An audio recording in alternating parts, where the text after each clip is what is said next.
नेतृत्व करून त्यांना सन्मानाने जगण्यासाठी अधिकार देण्यासाठी प्राध्यापक मोतीराज सरांनी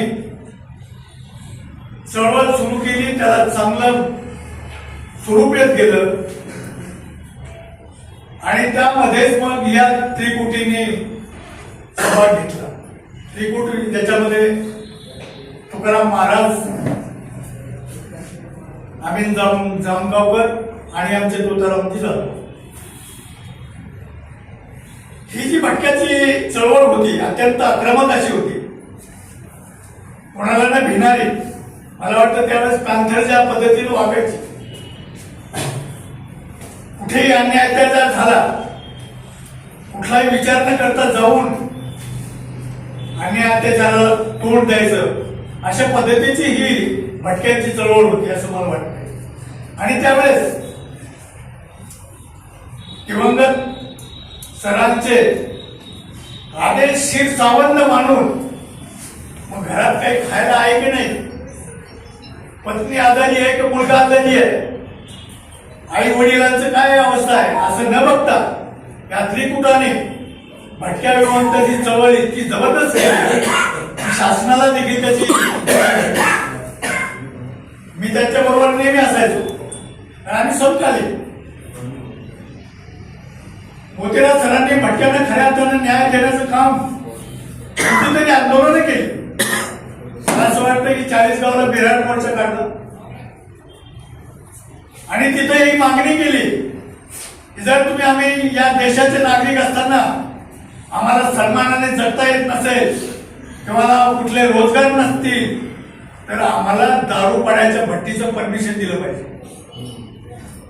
अशा पद्धतीचे आंदोलन करून शासनाला या भटक्याच्या समस्याकडे लक्ष वेधण्याचं काम प्राध्यापक मोतीराज राठोड सरांबरोबरच या त्रिकुटीने सुद्धा केलेलं आहे.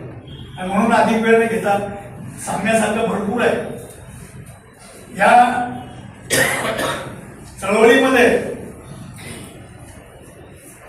तुकाराम शिंदे महाराज, तुकाराम जाधव आणि अमीन जामगावकर ही मात्र जीवाला जीव देणारी माणसं ही प्राध्यापक मोतीराज सरांची होती. आणि म्हणून ही चळवळ नुसती मराठवाड्यातच नाही तर संपूर्ण महाराष्ट्रामध्ये या चळवळीचं दोन गेलं. मला एक प्रसंग सांगून मी थांबणार आहे. आणि मी इथे पॅन्थरचा हा उल्लेख यासाठी केला आहे. आणि परतूरला असा एक प्रकार घडला की पारड्यांच्या पारावर त्यावेळेच्या धनगांड्या लोकांनी हमला करून तिथल्या लोकांना जखमी केलं होतं.